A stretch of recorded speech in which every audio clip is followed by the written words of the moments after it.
Hello, everyone. My name is Janielle, and welcome to another episode of our Equity Denied Group Spotlight interviews. And today we have with us Mohammed Zakut, and I'll allow him to introduce himself and from which perspective he'll be speaking for this interview today.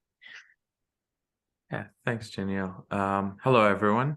My name is Mohammed Zakut, and I am currently living on the unceded territories of the Musqueam, Squamish, and Tsleil-Waututh nations.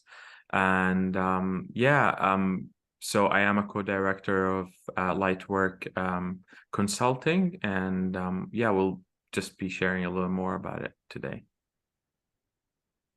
Perfect. Thanks so much. And so we're going to get into the questions now. We have 3 questions for you today.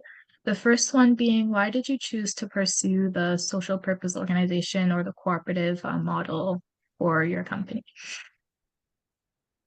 Yeah, so LightWork is a consulting cooperative that focused on justice, equity, diversity, decolonization, and inclusion work.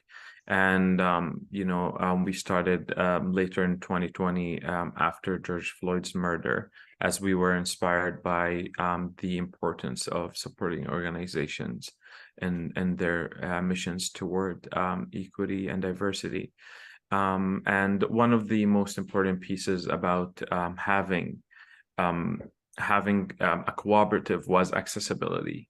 The investment part in particular, sometimes it's really hard to invest in a business while the stakes are much higher and probably financially it's not the most ideal. So investing in a cooperative where everybody is contributing the same one way or another makes it very accessible and easy to be part of. And also just thinking about what it was like back home. So when I first learned about the cooperative model, I was like, that actually sounds very familiar to me. And I just realized that family-owned businesses back home were almost running with the same model as cooperatives. So I felt like that's really important. Thank you so much. Beautiful answer. And now we're going to move on to question number 2.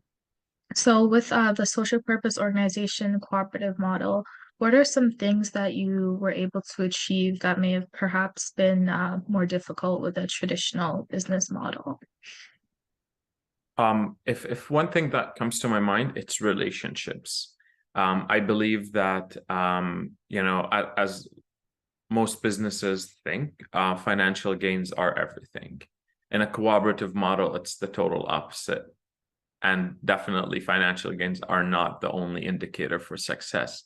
So basically having that understanding in the work that you're doing and living by values of care and support for others makes it very intriguing to actually go for that model and just kind of really do the support for other co-ops to help them learn and succeed in the work they're doing.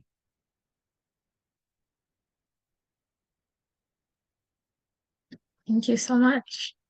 And then our last question is, what is your organization's social purpose and why? Our main purpose is to center and reflect on lived experiences, our own lived experience, and promote solidarity economy. And like in a cooperative model, it's always important to think about the economic part and what's your contribution to your own organizations and to people around you, including your own community. So, for example, one of the parts about centering lived experience is to actually help people realize that they have more than just professional experience, and lived experience is valid and it's really important. And it comes from the saying, stories are sacred. We cannot change what we don't know. And also having that culture of care in between and caring being a powerful motivator to actually help against or act against self-interest and short-term gains helps basically create an inclusive atmosphere for people that are around us and for ourselves as well. and also thinking about the land we live on and what it means to be on an unceded stolen territories, and how is our impact to the land and to the true servants of it helps us really work towards more decolonizing the spaces we are always working from, and our presence in this world. Wonderful. Thank you so much for summarizing that for us so eloquently.